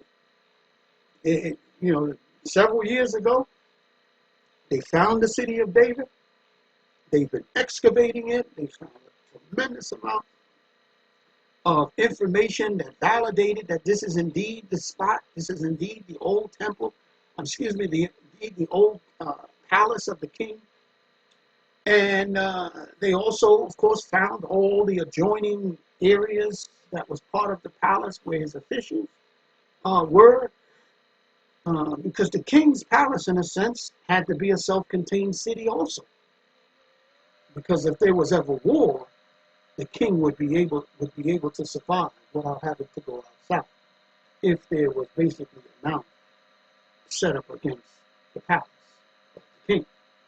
So, ladies and gentlemen, brothers and sisters, what we've been dealing with and what we've been talking about has no doubt been very controversial to some of you. Because you see them praying there at what they call in the Western Wall, and you see, you hear the reinforcement.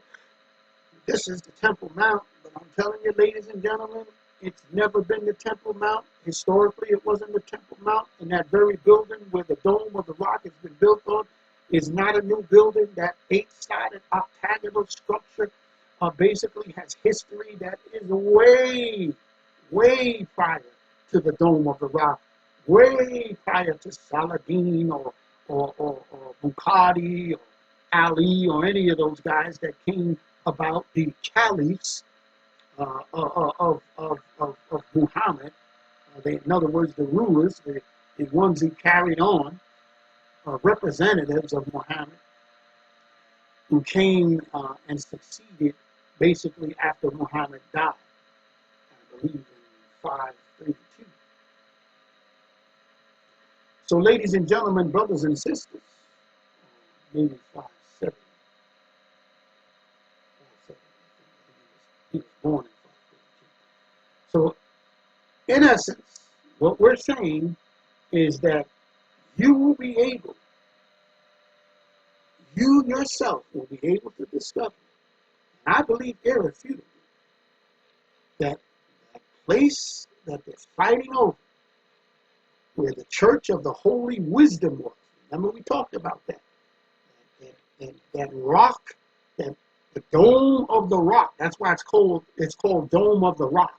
Because that rock basically is much older than the dome and has a history that goes back much further. Because that was, ladies and gentlemen, the pagans.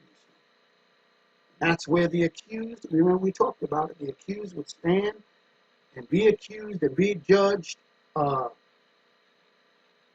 by the Roman government and by the officials, the procurators, and all these guys that would basically be in charge of hearing cases against uh, accused individuals. And that's actually the place, where Yeshua or Yehoshua HaMashiach, Banet Sadet, Jesus Christ of Nazareth, stood before Pontius Pilate on the pavement stone. That's the same thing that's described in the scriptures. Excuse me, ladies and gentlemen. These little bugs are messing with me. No, I'm not trying to swat the falling fall leaves. They're not a problem.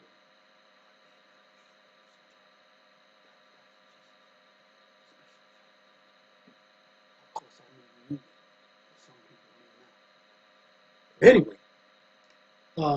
what we see here is we have a situation in which there is, ladies and gentlemen, ample evidence to prove beyond the shadow of a doubt that area that the dome of the rock is on is the same place that housed that rock, that pavement stone, called Church of the Holy Wisdom. Talked about how pilgrims would come, and Christian pilgrims would come and venerate that place because they said, because of the many, many, many individuals, accused individuals, stood over the centuries, it actually had formed kind of an impression in the rock. And they believed it to be the footprints of Jesus, or the imprints of the of the feet of Jesus. And so it was venerated, and this is why a church was built over it. I believe that church was built over by Catherine, which was the mother of Constantine. So, ladies and gentlemen, brothers and sisters, we're going to conclude right here, and we hope that you were able to glean at least a little stimulation of the old gray man that will precipitate a personal journey for you yourself to go and STUDY. That's right, ladies and gentlemen, STUDY, study yourself and prove your scholarship whether or not what I'm saying is true. Because you have to know it for yourself. I can give you the evidence. I can lead you to the water. But I can't make you drink. You know that old adage, you can lead the horse. I'm not going. Wait a minute. Let me put this disclaimer now. I'm not calling anyone a horse. I'm just repeating an old adage. You can lead the horse to the water, but you can't make it drink. So, ladies and gentlemen, till next time when I bring another exciting revelation that removes and dismantles misinformation and purposely given and put forth disinformation and historical propaganda. Till next time, ladies and gentlemen, brothers and sisters, from the latest, that's the name of this channel. Shalom, brothers and sisters.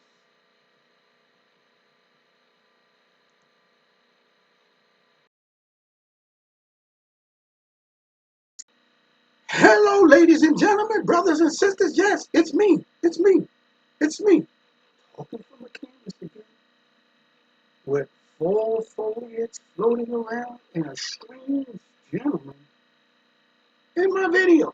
Now, I know, I just said I was going away and I said shalom and adios and see you later and all those things. But I just remembered something just before I was going to go and I didn't want to leave. It's like, and that is, I wanted to let you know there's going to be additional posts. In those additional posts, we are going to deal with and delve into even more evidence. Yes, ladies and gentlemen, evidence. Evidence so that you are going to be able to make an informed decision through the method of education. Not indoctrination. Not indoctrination. There's a huge difference now because education gives you all the information. And when you get all the information, you take this information and you're able to make an informed decision. Now, that's different from indoctrination, ladies and gentlemen. Because with indoctrination, they tell you what to think. They don't teach you how to think. See, real education will teach you how to think. So real education gives you both sides. Gives you the information, or it makes a prepositional statement and goes about to prove it. What real evidence that can be verified, validated, analyzed, dissected, and all those things that go together with S-T-U-D-Y. And yeah, we will be bringing you some more S-T-U-D-Ys, ladies and gentlemen. Yes, indeed. Remember what we said. This is up to you because we got two things going on here. We got the Temple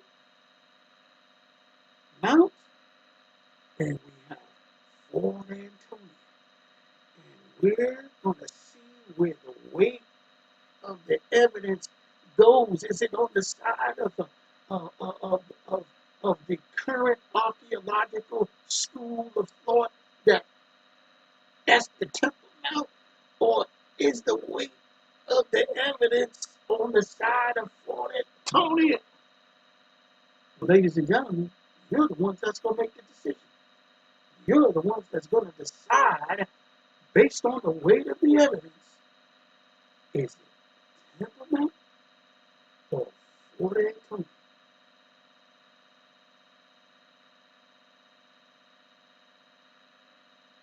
Oh, great man. Now, I had to put on, and I know you're wondering what happened so fast. I mean, I still got my white hat on, but I wouldn't change my shirt. And I have one of those speaking devices on top of my head. Uh, Now, the reason why I did that is because I just want to make sure that the sound is proper.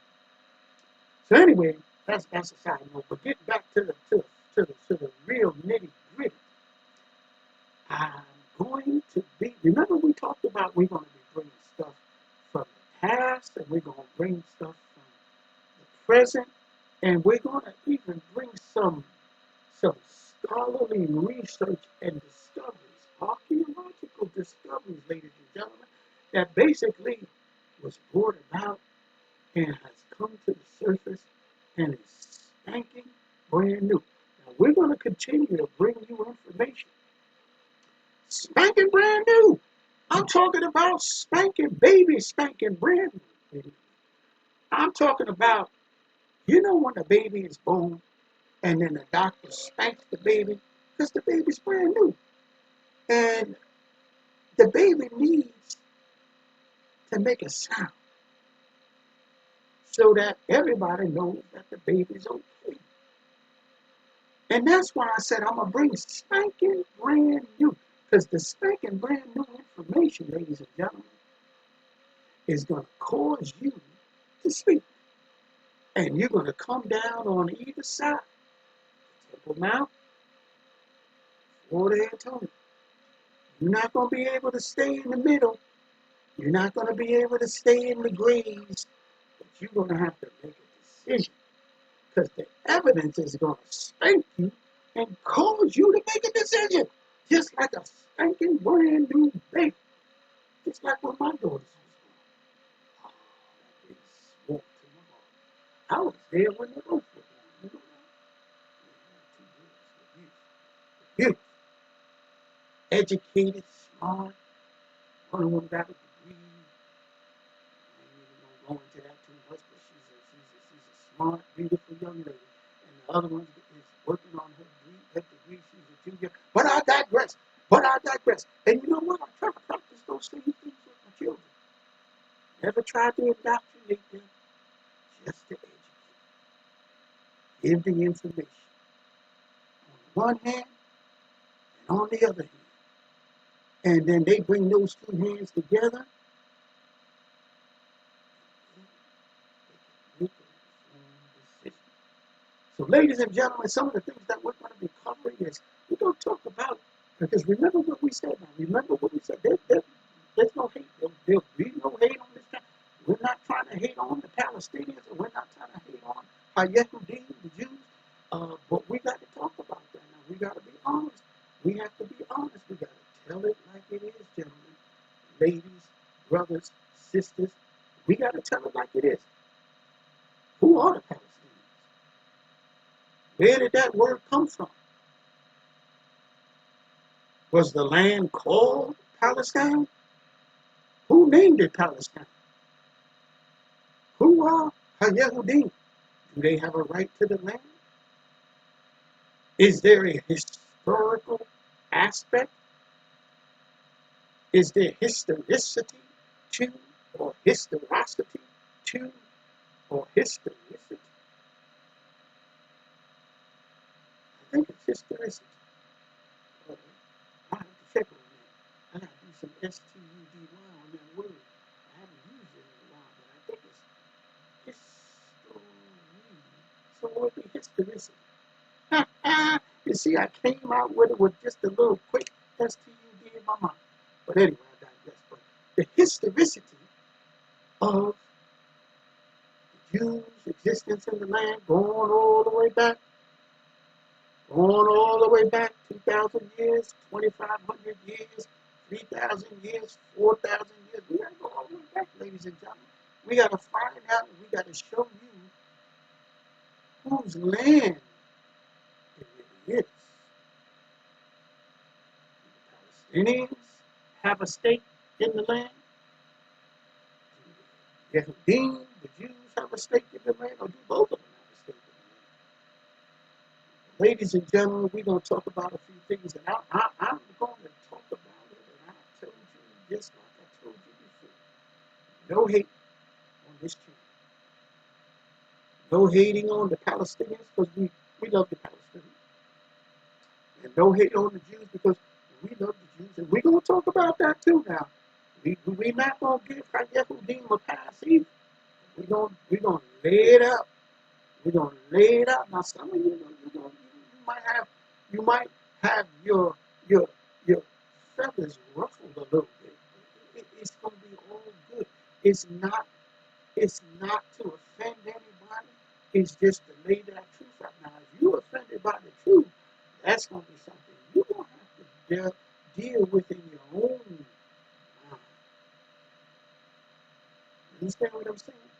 I'm going to bring it out. I'm going to bring it raw. And I'm going to bring it true. And I'm just going to bring out. I'm not going to do like many of the scholars. Now, I'm going to tell you right now.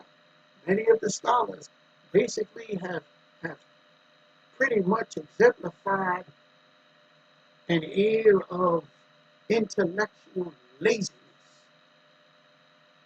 I have to say that they deserve to be rebuked for it.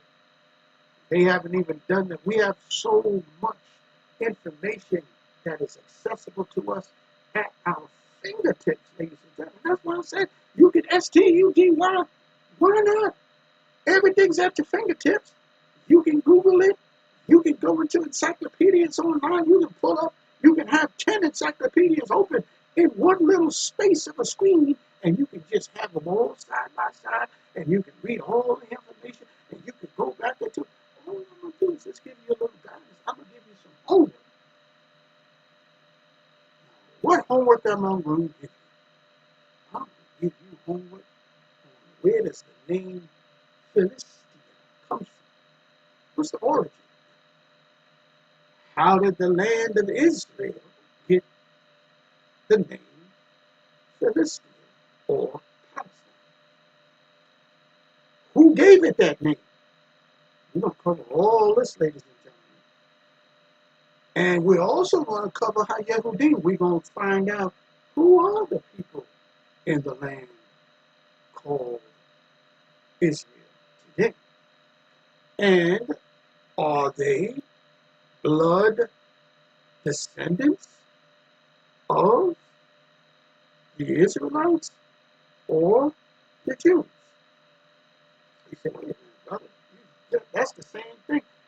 Not necessarily, brothers and sisters. Remember what I told you before. All Jews are Israel, but not all Israel are Jews. And what do you mean by that, brother? I mean, there were 12 tribes, 12 sons to Yaakov, Jacob.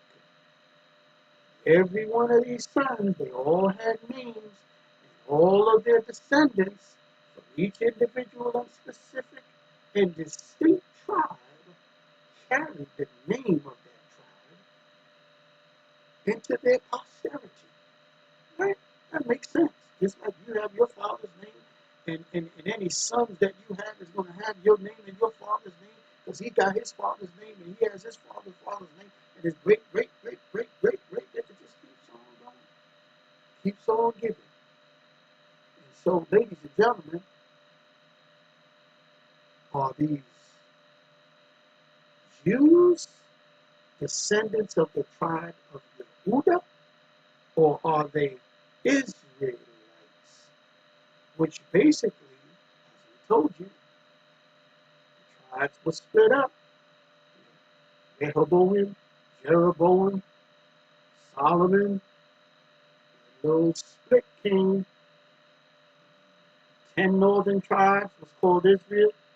The 2 southern tribes, consisting of Yehuda and Benjamin, was the southern tribe called Judah. Under those 10 tribes, they went into captivity to the Assyrians, Nineveh being the capital. We talked about that. Also, ladies and gentlemen, brothers and sisters, Judah stayed in land. Now, eventually, 586, I believe, Judah kind of started misbehaving, leading up to misbehaving, and they ended up being expelled out of the land by the Almighty. Now, they went to Babylon. But at that time, the only people of Israel left in the land were the Jews, because the 10 tribes who were scattered and taken by the Assyrians never returned. Did you know that? Yes, brothers and sisters, did you know that? They never returned. That's an incredible thing. But Yehuda, southern tribe, consisting of Yehuda and Benjamin, they returned. They came back after 70 years. You heard of Cyrus. You heard of Darius, the Mede. You heard of these who basically signed edicts allowing the children of Israel, namely Yehuda, Yehudim, to return. The Jews returned, and they returned. Nehemiah, remember, and Zerubbabel, they rebuilt the walls of the temple and all that stuff, because the temple was in disarray. It was basically suffering from destruction. So they had papers and everything to go back. So they came back to the land. And so the Jews that you see today, and the reason why you hear that word predominantly and prominently, you don't really hear the word Israelite, you hear the word Jews. And then everyone who seems to associate themselves with Israel calls themselves Jews. But not all of them are Jews. And we're going to find out, ladies and gentlemen, what's the makeup of those who are actually blood descendants of Yehuda. So we're going to talk about all these things. I'm going to show it to you, and I'm going to break it down. And like I said, there's no hate. No hate. We love the Palestinians, and we love the Jews. So, ladies and gentlemen, brothers and sisters, till next time, this time, I'm really signing off. I'm really leaving. Bye. Shalom.